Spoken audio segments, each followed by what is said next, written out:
1580. So pleased to announce that the 43rd mayor of the city of Los Angeles is on the phone. Mayor Karen Bass, good morning. Good morning. How are you doing, Dominique? Good. You must be incredibly swamped right now, and I appreciate you checking in. It's indefinitely what we're hearing, that the 10 freeway to be down? Yes, that is the case. All of those travel apps, pay attention to those. As we get information, they've been uploaded right away. So those maps should be accurate. But we actually are trying to tell people to stay on freeways, to follow the route, because our streets can't handle 300,000. Yeah. Our streets would be parking lots. There is metro, there is public transportation. So they're increasing the frequency of trains and increasing the frequency of buses. So you can go to 511 and learn about metro. You can go to emergency.lacity.gov to learn about any information on the city. This is a time for all of us to stay together. We're trying every avenue possible. That's why it's so important that you reached out, Dominique. Always want to make sure that the KBLA audience is up to speed. Mayor Karen Bass, thank you so much. Godspeed. All right, thank you. At KBLA Talk 1580, we've got your black.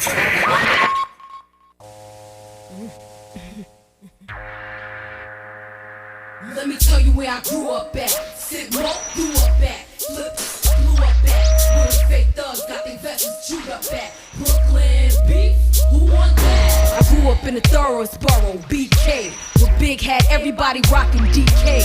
Gav was the first dude with the CLK. And bricks was getting shipped out of East LA. In Brooklyn, when lives was tookin'.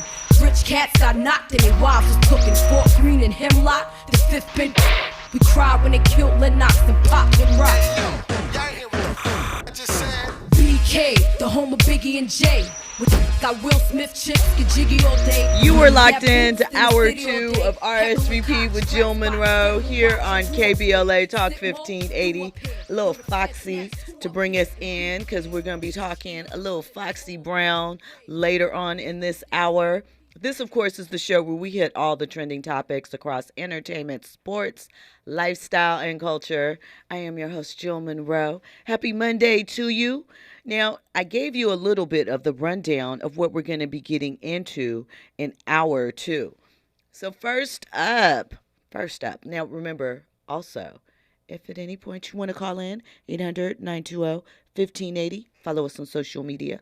I'm at Stiletto Jill. KBLA 1580. Okay, got all that out of the way. So, listen, this situation with Keke Palmer and her baby's daddy Darius continues to get worse. It's very contentious. Lots of leaked text messages and conversations and accusations flying back and forth. Darius, of course, has denied any wrongdoing, denied the abuse allegations, said he was almost set up when he came to Keke's house, that, everything is not the way that it seems, right? Well, listen, the moms are involved heavily, right? So I'm not sure how these text messages got released, but they did.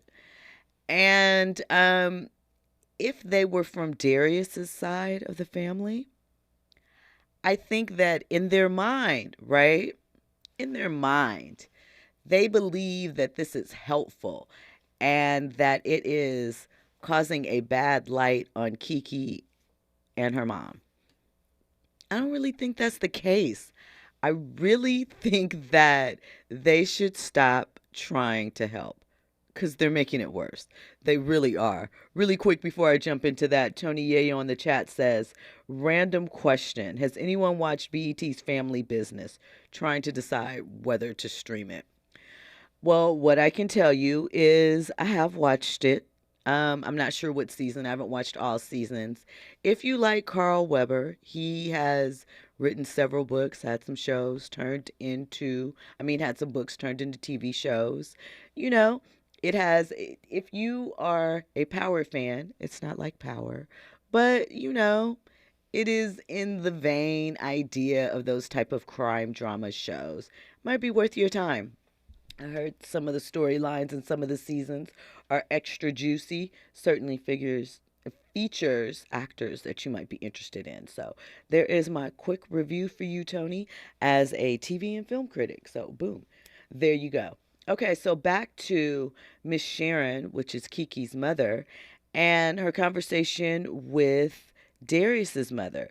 So first and foremost, it has to be revealed that there is, I guess, a phone conversation of Kiki's mother threatening to shoot Darius in the head for, messing with her child, right? So Darius's mom texts Kiki's mom, and this is what she had to say. Hello, Sharon. How are you? I've tried not to get involved in my son's personal business, but I heard that you are going to put a bullet in my son's head. Well, then, now we would have to involve the authorities because you don't respect or value yourself, and I can see you also don't value my son's life. You might have to kill us all. I will file a police report on you. Kiki's mom responds, please do not contact me with this ridiculous childish behavior. Your son choked his own sister. Deal with his anger issues. If he attacks my daughter in her own home, where she pays the bills, he is trespassing, and anything can happen, so he should stay away. You should be ashamed to have raised a man who fights women. Listen, that is an excellent point. Because why are you defending your son from attack? I mean, here's the thing. Of course, a mother, a parent is going to want to protect their child no matter what. And if someone makes threats like that, you understand. However, something about the message seems tricky. I don't know. I just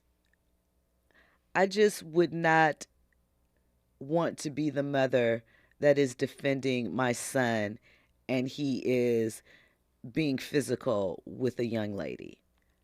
I just don't think that would be comfortable for me. I'm not saying you should throw your child to the wolves. I understand that's still your child. But to be kind of adamant and on the square about certain things when there's video evidence, I don't know. But you know what that's setting it up for? She provoked him. And it's so tricky, so hard to prove those allegations, but there is at least some video. So we'll see where this goes. But like I said, contentious and tricky. When we come forward, we're going to get into Darius's brother Sarunas' drama and what is happening with him and why he maybe should have stayed silent online as well. All of that and more, you were locked into RSVP with Jill Munroe here on KBLA Talk 1580. RSVP with Jill Munroe is your go-to show for staying in the know. More engaging conversation when we come forward on KBLA Talk 1580.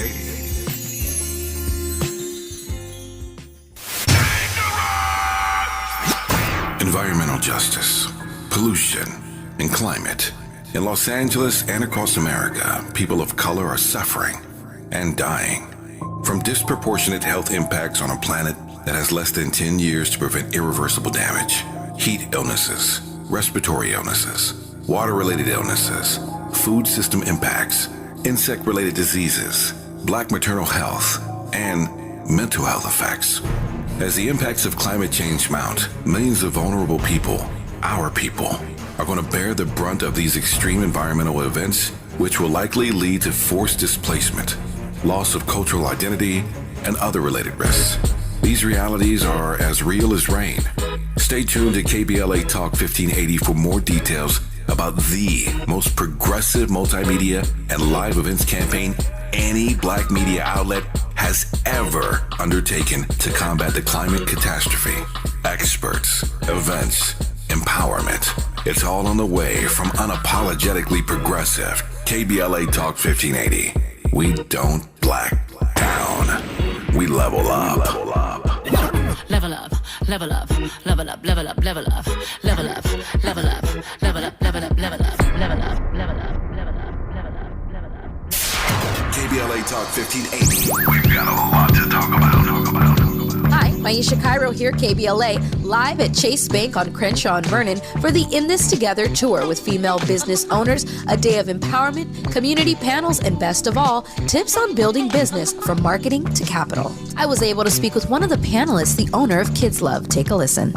So Kids Love, KIDSLUV, is a first-to-market zero-sugar, vitamin-enhanced functional beverage for kids. So the zero sugar is really important because if not, the sugar gets on the teeth, it can cause cavities. So as a mom, I love this vitamins and hydration in one. Tell us what's happening here with Chase Bank today. So I would say, I think what Chase is trying to do is create a community actually for entrepreneurs, a place where people can go. They have the space to do it. It's a beautiful space. And to be able to have these conversations. There are so many benefits to being a women-owned and certified business from a standpoint of getting into stores, not paying the slotting fees of what it takes to be in stores. So I think Chase is trying to bring awareness to a lot of the things that people just don't know about, that not only the bank can help, but outside of the bank, their relationships can help create. That's beautiful. And I know, this is how we build equity in communities of color, is kind of spreading that information and that knowledge. So thank you for being here today and doing your part and letting these women know that it is possible. For KBLA 1580, I'm Maisha Cairo in the community with Chase. Keeping you informed, entertained, and always ahead of the curve. This is RSVP with Jill Munroe on KBLA Talk 1580. You were locked in to RSVP with Jill Munroe here on KBLA Talk 1580. So, Sarunas Jackson, brother of Darius, Keke Palmer's ex-boyfriend and son's father, who's been in the headlines over the past few days, and of course, his outbursts over Usher last summer. Sarunas, insecure actor, he's making headlines now because his daughter's mother, who is a former co-star, her name is Dominique Perry. They, I don't know if they had any scenes together, but they both were on season 1 of Insecure, and they are at odds over their 5-year-old daughter, Zen. Recently, Sarunas filed a petition to determine parental relationship and is asking the court to grant him joint legal custody as well as physical custody. Dominique followed up the request, asking the court to deny the motion.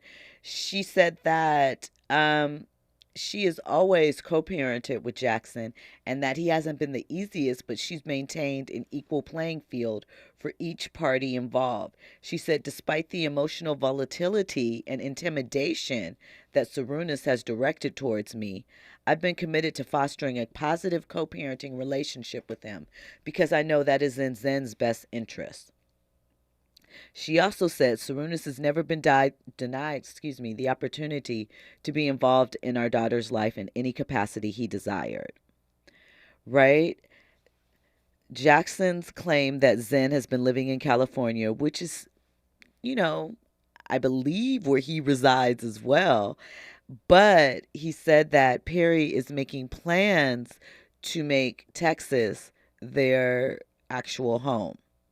She said, while pregnant, I returned to Texas to deliver Zen. Zen was born in Houston. I maintain a home in the state of Texas, and Texas is where I spend the majority of my time. And because I've always been Zen's primary caregiver, she, of course, travels exclusively and has lived exclusively with me.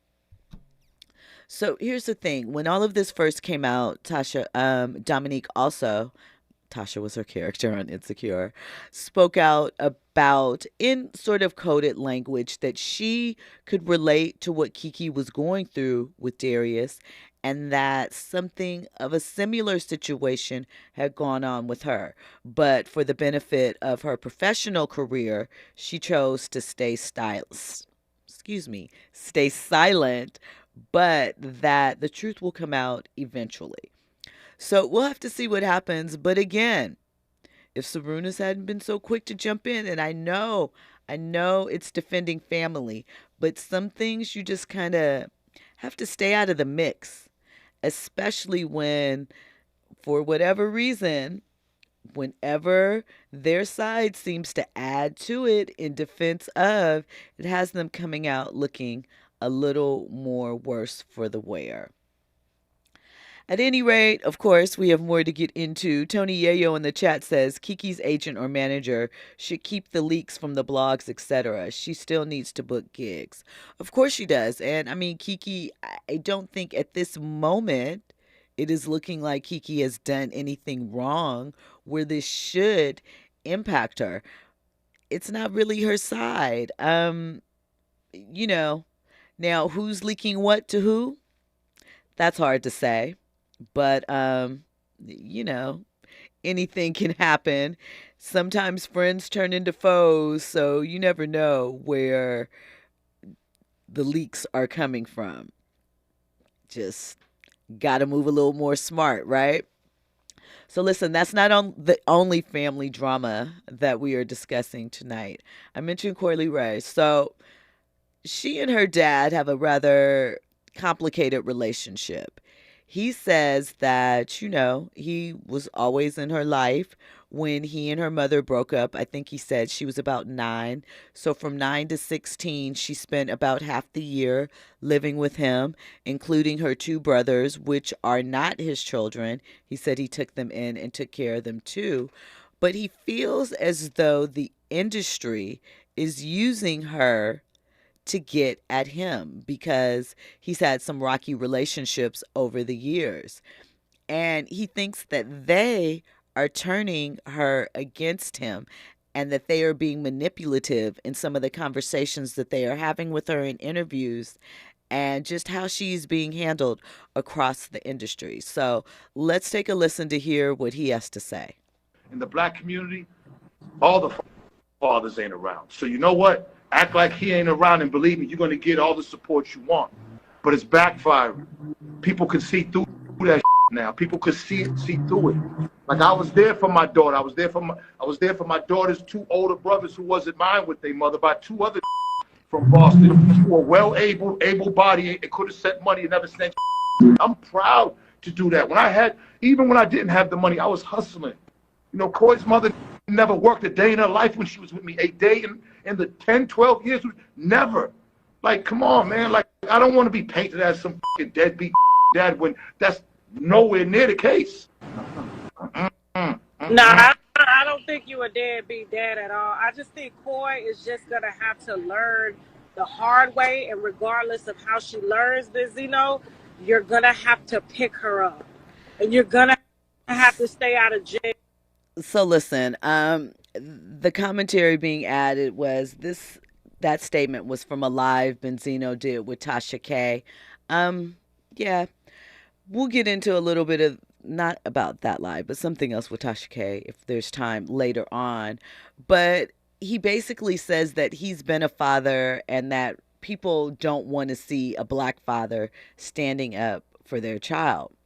Coy has said that he's not been there for her, that he wasn't supportive in her career, that he actually is kind of, hated or maybe tried to block some situations, but they are definitely estranged. Benzino also said that he has a problem with Busta Rhymes being in a video with his daughter where his daughter is, in his words, half naked, right? Here's the thing about that. One, I don't think that they share any scenes where she's in her bikini, but I wonder if Benzino ever considered all the young ladies that were in his musical failed attempts as a rapper, or some of the women he might have dealt with unfavorably, before the Love and Hip Hop fame when he was the owner of The Source, or while he was on Love and Hip Hop. I wonder if he ever thinks about those women have parents as well. They have fathers, and, their fathers may or may not have been in the picture, but you certainly don't have a problem taking care, and using them in ways that you see fit. You certainly aren't considering their families or what respect should be given to their family structure, but you want someone to do the same for you in a situation where, outside looking in, they may not even be considering you. You may not even really be a factor in the equation, because how are you a factor in the equation? I just think that Benzino is taking some things with his daughter that she is saying out on the wrong people. You know, I can't say what their relationship was. I can only say what she has said and what he has said. Obviously, something feels amiss for her end. And, you know, I understand he wants to speak out and clear his name, but with your child, right? This isn't a chick you used to mess with. This isn't a misunderstanding with somebody on a reality show. This is your daughter, your flesh and blood. When all of this is gone, you still are her father, her parent. I just don't think that taking it to social media is the best way to go about it. I especially don't think that you thinking going to certain outlets is a sympathetic ear and anything more than a click run. You have your choice, but just if you're really interested in that, why not try and facilitate a conversation? Why not try and put something together instead of just making it a social media thing? At any rate, let's hear what he had to say about Busta Rhymes being in the video with his daughter. I didn't send it to you? What did I send? I'm talking to Andy Young. I supported Coy wanting to do music because that's all she's ever been around. She's only been around studios when she was doing music, and I wasn't necessarily with her being half naked on Instagram or talking about certain subjects she did in her music. But, you know, that don't mean that I didn't want her to do music. I thought she was gonna go to college. I didn't see her in that light. But she's very successful. I'm proud of her. I know Angie Martinez doesn't like me. I don't like her either. You know what I'm saying? But to sit there and interview my daughter and manipulate the situation, she knew what she was doing. You know, I'm not going to call her any names or anything. That would be the old Zeno.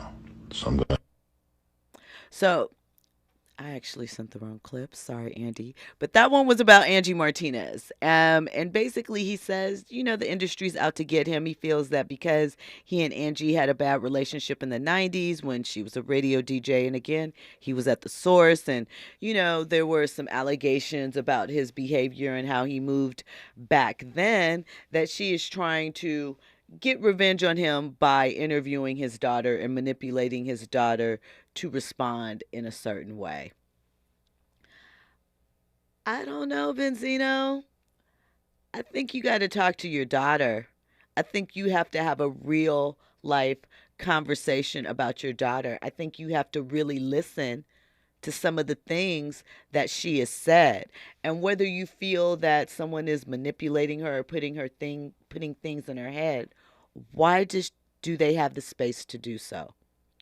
What has become fractured, or what was fractured in your relationship with her, that you feel like she wants to go to these extremes to not only embarrass you, but to discredit you as a father? I don't know. And again, maybe you are completely right and she is acting out about something else that, you know, we are unaware of. But whatever the case may be, I think that talking to her or finding a way, you know, maybe through counseling or something, that you two can talk together and take us out of the group chat. Because you're going to get mad at us for something. If somebody has an opinion, if they don't see what you were saying as sympathetic, you're going to be upset and say everybody needs to mind their business anyway. So let's circumvent that. And, you know, let's talk about how you guys healed and got right with each other, you know, away from the clout chase. I just think that that would be a good thing to do. Maybe a difficult thing to do, but a good thing to you. Tony Yayo is asking, is Dave Mays still at the source? No. You went way back, throwback. Dave Mays and Benzino were partners to a degree. Can't really remember how all of that rolled out. But like I said, there were allegations that it wasn't all, good business. But it's a long time ago, and everyone has moved on from that. The source is still doing what it's doing, and Benzino is I guess an ex-reality star. He's not on it anymore, trying to figure it out. So, I mean, you never want to see parents and their children arguing on social media, or not even arguing, just, having disparaging conversations about each other. So, hope that they can pull that together and that it straightens up. Okay. I'm trying to decide. We'll start it and then we'll get more into it. All right. We love Foxy Brown, right? Foxy Brown is a legend in her own right. Brooklyn, right? The Il Nana. But, much like stars like Naomi Campbell, lately Anita Baker, not as bad to the degree, but Foxy has a reputation on how she deals with people, how she handles people. And we know that, I guess around 2007, maybe 2008, there was an announcement that she was having some hearing loss, some hearing issues. She couldn't hear other people's voices. It obviously had an impact on what she could do career-wise. There were some stalls, some label issues, some police issues with Foxy. But we know Foxy has delivered some heaters, some classic songs, actually, if you think about it, in her time. But she was never quite able to eclipse Lil Kim. And we know that they were friends, but things happen, right? Well, Foxy's still beefing with Kim. Still.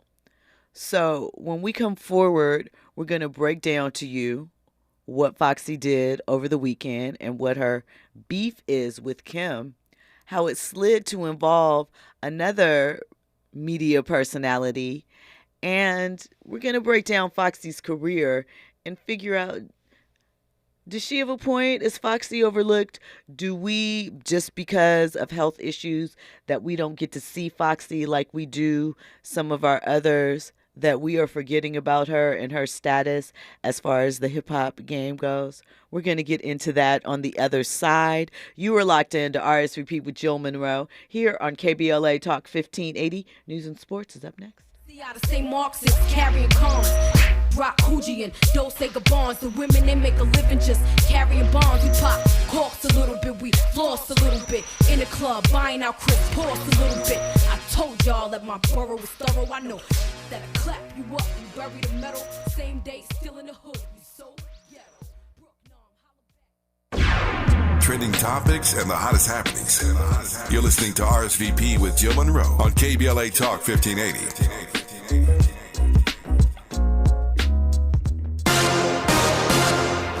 I'm Amber Payton. Here's the latest on the Black Information Network. There is now a $15,000 reward in Texas to help catch the gunman behind a mass shooting at a flea market. It happened over the weekend in the Houston suburb of Pearland. One child was killed. 4 others are recovering from bullet wounds. Police believe it started as a fight between 2 people. As of now, there's no description of either. Officials from the Biden administration joined Black Governor Wes Moore and other state and local leaders at Baltimore's Carver Vocational Technical High School to highlight the city's workforce hub. Back in May, the White House named Baltimore as one of 5 workforce hubs aimed at boosting the skilled workforce.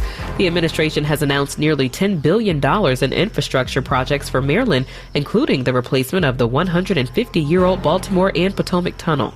That's the latest. I'm Amber Payton on your home for 24/7 News, the Black Information Network, and BINnews.com.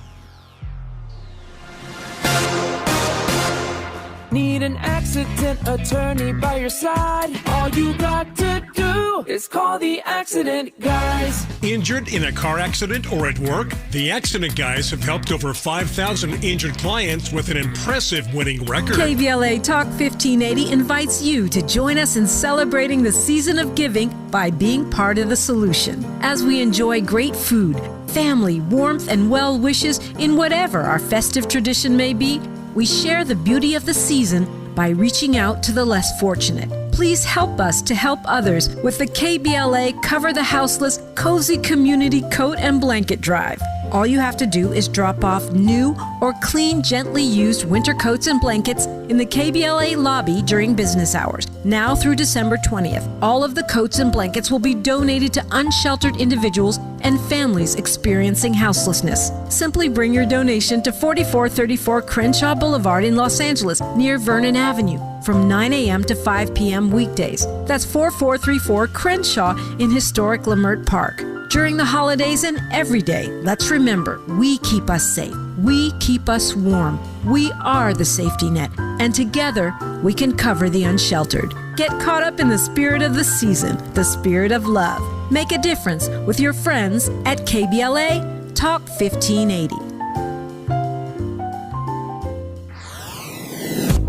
Beloved Entertainment presents Sweet Spot Live with Angelique Francis, host of KBLA's Living in the Sweet Spot at the beautiful Miracle Theater, 226 South Market Street in Inglewood, Sunday, November 19th at 6 p.m. Join me, Tavis Smiley, and KBLA Talk 1580 for real short stories told live on stage by our own storytellers, straight from the neighborhood, celebrating our unique culture, our strengths, our courage, our faith, and, of course, our fire. Come walk with us through the neighborhoods, sit at our kitchen tables, even run with us down our dark alleys if you dare. But just know that in the sweet spot, there is love and laughter, joy and pain, secrets never told. Again, that's Sweet Spot Live with Angelique Francis, Sunday, November 19th at the Miracle Theater, 226 South Market Street in Inglewood at 6 p.m. Tickets available at sweetspotlive.eventbrite.com. That's sweetspotlive.eventbrite.com. Sweet Spot Live, we've got a lot to talk about.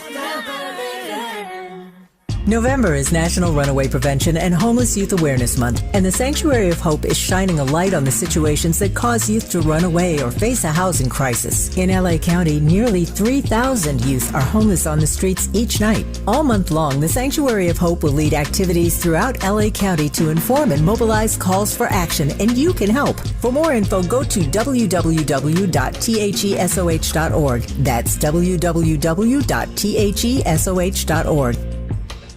Mom's early Alzheimer's diagnosis was hard to take.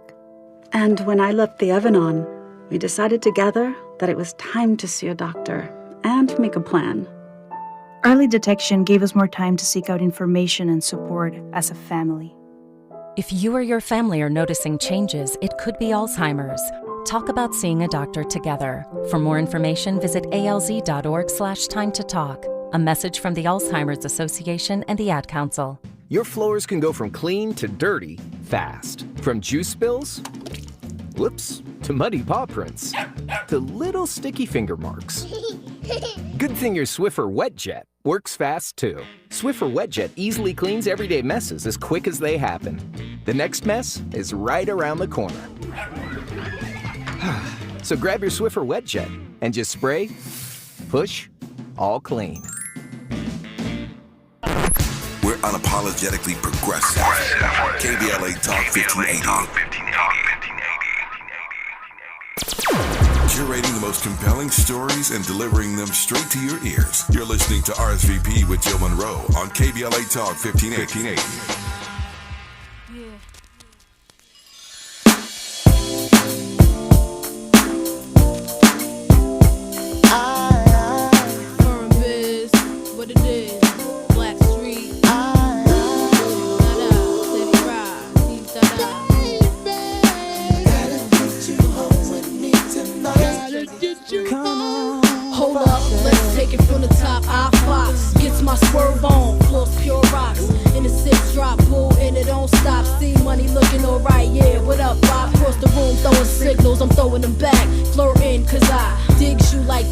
VIP, baby boy style. Hoping we match. He sent me Crown Royale with a note attached. He said you look like the type that know what you like. I could tell by the jewels you go for the ice. Plus you wear shoes well, the suit flows nice. I don't like the notes too well, let's be more precise. Meet me by the VIP, let's powwow. Whisper in my ear like boo, let's bounce now. I'm about to say peace to my mans for you.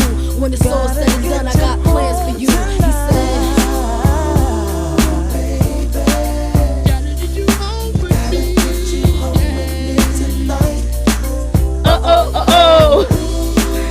shout out to Andy keeping us lit. Foxy Brown's first single, Get You Home Tonight. Backstreet on the backup. You hear that auto tune? Way before T-Pain. What was this, 95, 96? I believe that's when the first album. 95, 96, 96. Okay. So that was a banger, right? Banger. Video was a banger. Fox looked good, right? Kim came out with No Time. She looked good in her video. Had Puff. 96, right? They went to high school together. They were girls, right? Both from Brooklyn. But listen, the industry can be a lot. Competition, whether real in your own mind or a marketing ploy and the media fuels it, can start to get to some people, right? So last week, Kim announced, Lil Kim, that she has an upcoming memoir dropping, in case you missed it. The title of the book is The Queen Bee, and it's scheduled to drop in September of 2025, right? And we know Kim has an interesting story. So she jumped on social media and in a humorous way, she was like, my book has been done. She said that when we post the pre-sales, it's crazy, surpassed the Bible. And I felt she was joking in that, right? Just being facetious, just saying, hey, it's selling a lot, right? It's doing well in pre-sales, right? Well, look, Foxy, she noticed or she heard about it. And she decided to post simply the words in caps, Bible, with the emoji, which is hand to the face and a crying, laughing face. Now, given, all the beef that they had, it's not surprising, but it is a little bit like, come on, Fox, why, right? So on an Instagram post where the story was being shared and what Foxy did and what have you, Claudia Jordan, she's a Fox Soul host, right? She, decided to just come in and say something about, Kim is a legend. And basically, I love her, right? Nothing big. I don't think she said anything disrespectful to Foxy. But Foxy has been known to troll people that support Kim. So she decided to jump into Claudia's DMs. And they had a roast session back and forth. Foxy says to Claudia, somebody better warn you nobody beep beep, And Claudia says back, laughing out loud, what are you going to do? Fight me like your career has been fighting success as of late? No one's scared of an old bee. Trust me, I am one. Now fall back and stop embarrassing yourself, right? And it went on and on for a little bit. Fox, why can't you just chill? I do wonder, right, as we talk about the 50th year of hip hop, and Fox gets brought up, but not as much as I feel like I would expect her to. When Kim and Foxy dropped, what did they drop? Same day, a week apart. We know there was the whole thing about them having the same, I think it was a cream and black pantsuit with a hat, similar styling, exact literal outfits, styled similarly as well inside of their album artwork. There are rumors on how that came to be. One version is that someone had borrowed the outfit from the other and didn't tell the other they were going to use it in their shoot. Bam, bam, bam. Not really sure what the actual deal was or what kicked off the beef. We know at one point in time there was talks of them doing a duet album, Thelma and Louise, which probably would have been amazing. They already were on, at least one song together. They were on the remix of Total's No One Else, along with the Brat and Foxy, Kim, Brat. I'm missing one more rapper that was featured on there, a woman. That was an ill remix. But, the two of them together, whether the competition was fueled by the media or just, some things sometimes happen with women, I do wonder why Foxy's not mentioned as much. So, I wasn't sure as far as album sales go who the winner was. Well, I know now. We talk a lot about Foxy and fashion, right? Elle magazine at the time, a writer named Janelle Harris wrote that the beauty of Foxy's mahogany skin and as the self-professed dark-skinned Christian Dior poster girl, dripped in Gabbana, staring at those billboards full of pride for lots of black girls who saw themselves in her likeness up there. Right? That's the type of commentary we got about Foxy. We know at 15 she was handling herself on her own in cypher with men that were 5-10 years older than her, holding it down, right? She's one of the illest lyrically, regardless. When she came out spitting how she was, everyone was surprised at how old she was, right? But let's get to the numbers. So her first album, we know that came out like gangbusters. Il Nana broke out the gate. It sold 128,000 copies in its first week, debuted at number 7 on the Billboard charts, had Trackmasters production. They were very big in the 90s, if you don't remember. Had guest appearances from Jay-Z, Blackstreet, Method Man, Kid Capri. It went platinum and launched 2 hit singles, I'll Be, which featured Jay-Z, and Get Me Home, which we just heard, right? But, listen, it did go platinum. But what did Kim do, right? Because you got to compare the two, unfortunately, because they came out around the same time.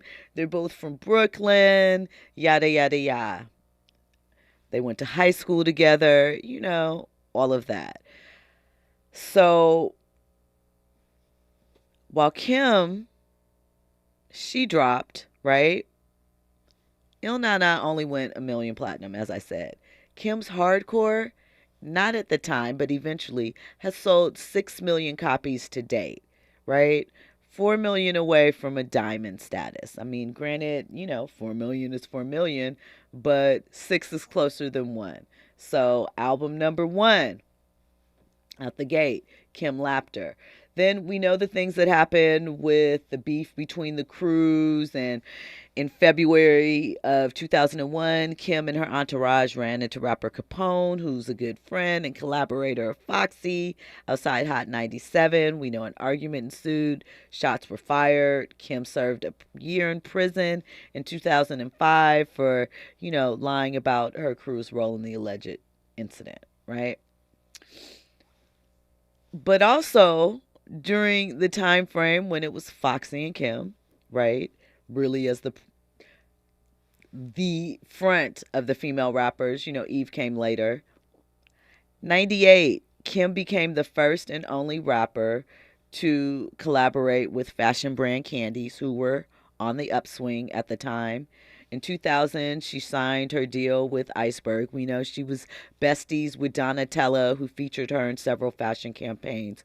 We know that the Viva Glam campaign featuring Lil Kim and Mary J. Blige for Viva Glam 3 was the biggest of the Viva Glam campaigns. It raised $4 million in 1 year. It's the most successful out of all the years that they've done it. So, impact, sales Kim is lapping Foxy. But is it Foxy's fault? Each successive album did a little worse as far as sales numbers. We know how the industry can be. You know, she was frustrated when she was ready to drop her third album, Il Nana The Fever, with Def Jam. Went through a bunch of things, didn't come out, ended up releasing some of the singles off of that on an album that came out later independently.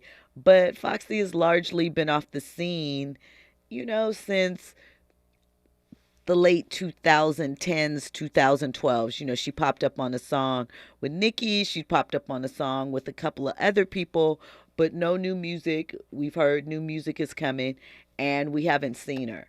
So is it just out of sight, out of mind for Foxy? Kind of reminds me in a different way, obviously, totally different trajectories and rappers, of how MC Lyte seemingly gets props but doesn't. So I just kind of wonder what it is with Foxy, and is it purely just the bridges that she's burned in her attitude, that though the numbers aren't there culturally, no one can deny her impact? Andy? I just want to say that she did appear on Nas's King's Disease 1. Okay, it was, so that was what, 2018? Something like that. That was The Firm Reunited. Okay. So it was a track with Nas, Foxy, Cormega, and AZ. AZ. So that's probably the most recent that you heard from Foxy. But was it hitting? No. Yes, it was. It was? I mean, maybe not mainstream. Okay. But as far as a track on the album, definitely a fire track. Her verse. Everybody's verse was fire. Everybody's verse yes. was fire? Okay, They okay, fair enough. I'm going to have to check that out, because here's the thing. No one's ever denied Foxy's talent. No one ever denied that she could spit. No one ever denied that she has charisma, stage presence, all of that. But your attitude and the entitlement can kill you. I don't know. I think that it is very strange that Fox has not maintained that connection. Seems like social media, and I know she's been active on social media. I know she doesn't post herself, and there's some other things, but it seems like social media would be right in her wheelhouse, and that she should be able to, you know, take over, or at least keep people interested in a way, like give her flowers there. And I know people do, but I just feel like something is missing, and I feel like the missing piece is her and her entitlement. But maybe I'm wrong. Andy, what do you think? That's kind of tough to figure out what it is. I think with Lil Kim, a lot of her success, you know, rides on the coattails of Biggie Smalls.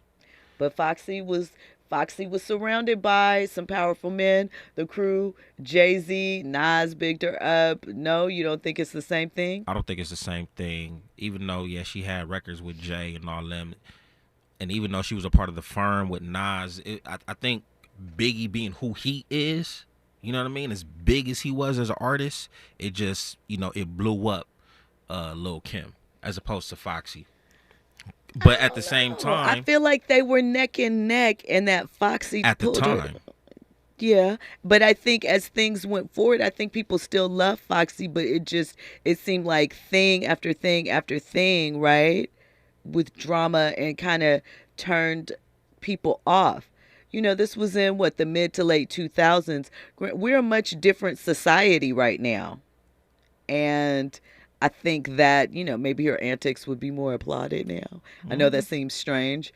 Maybe not. But I find it weird that she's present but not. And everyone just kind of jumps over her and doesn't really, you know, speak enough about, like, her pen game. You know, the songs that she put that were impactful. You know, you think about... what was it? Was it called Il Nana? The Big Mama remake she did with Drew Hill for the How to Be a Player. Yeah. Bad Mama Drama. I mean, Big Mama Drama, something like that. Yeah, Bad Mama Jamma. That's the There real we go. one. Carl, whatever his name is. I'm sorry, Carl. Forgive me. But you know, like, I just feel like she has some joints, and that time in music, things changed. You can't mention Lil Kim's rise. You can't and again, I say this as a fan of both of them, but I'm more Kim than Foxy. But you can't mention her rise and the impact without mentioning Foxy. And so I don't know. I just think it's interesting.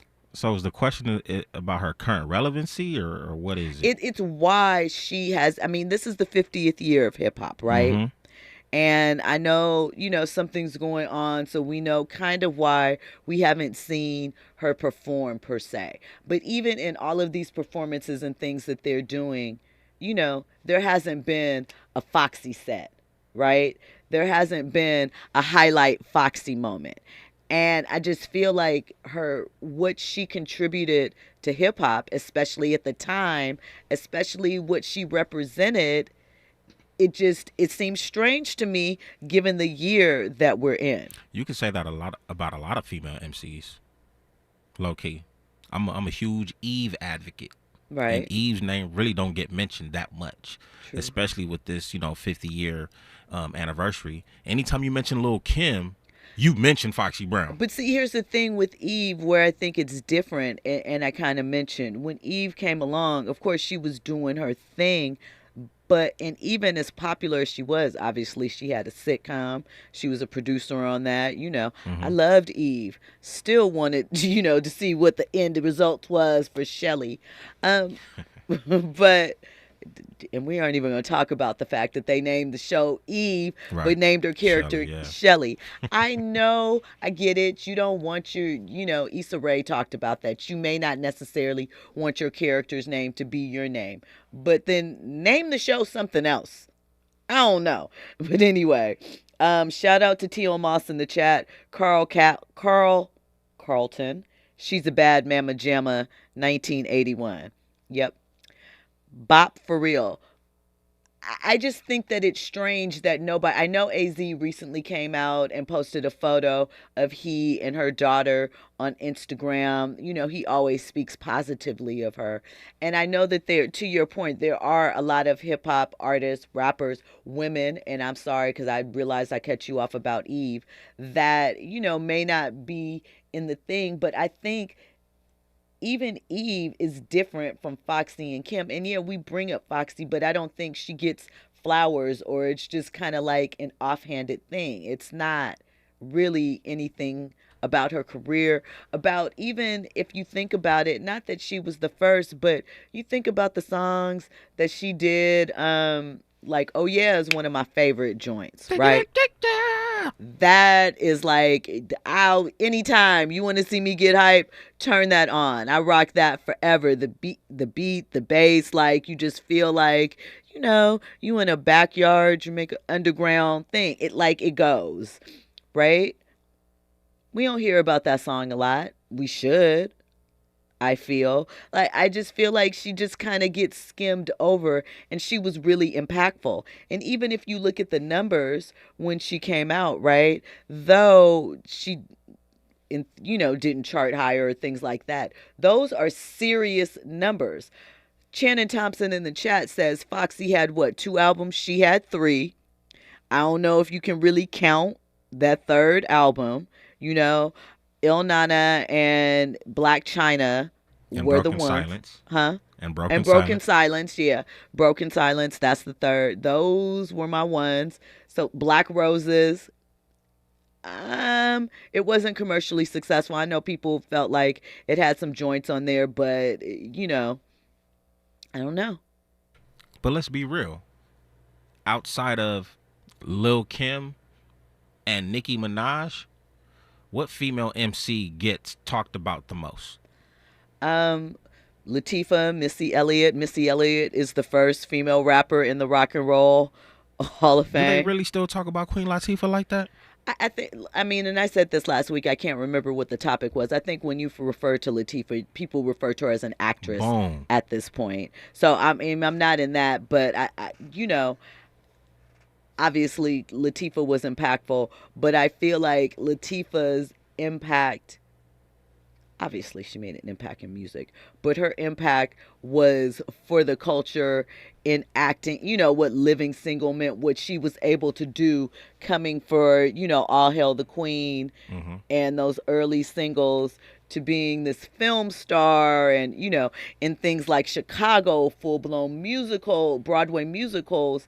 I think that when we think about her, we know she's a rapper, but we think about the turn that she took in her career. We think about what she represented and the songs, but you're right. I don't think that people rest on her as a rapper because I think, too, a lot of this generation, they kind of know, but they know her more as Khadijah James than they do like Queen Latifah's discography. I got another rapper for you. Okay. The Brat.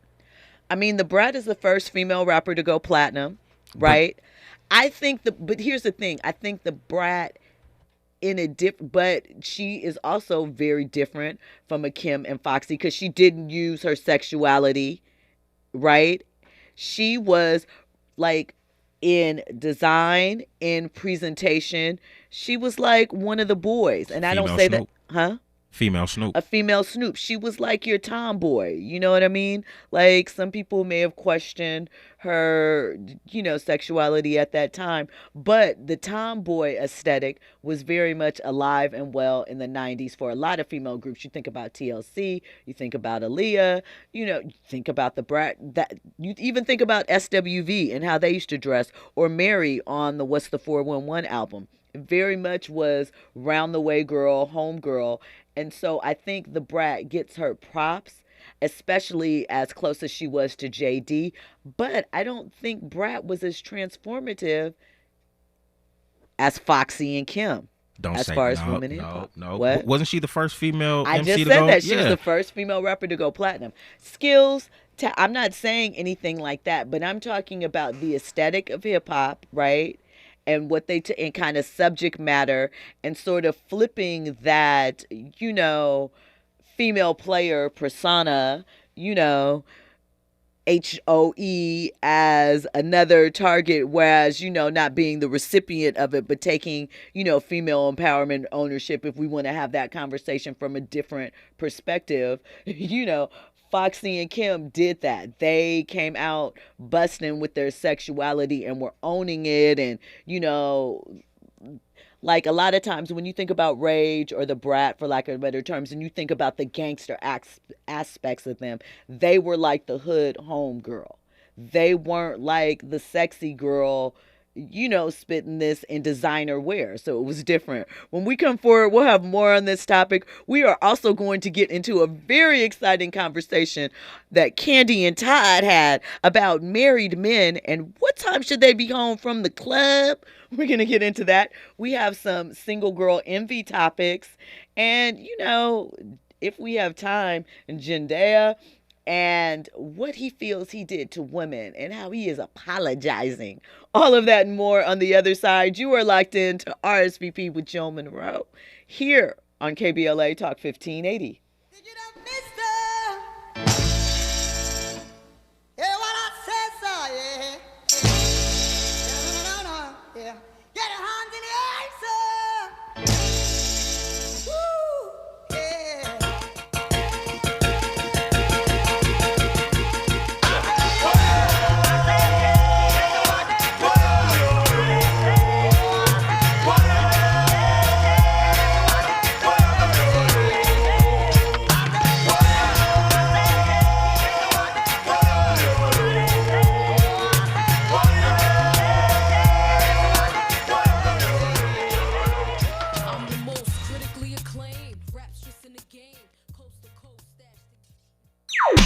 Infusing a sense of fun and entertainment in every episode. You're listening to RSVP with Jill Munroe on KBLA Talk 1580. More when we come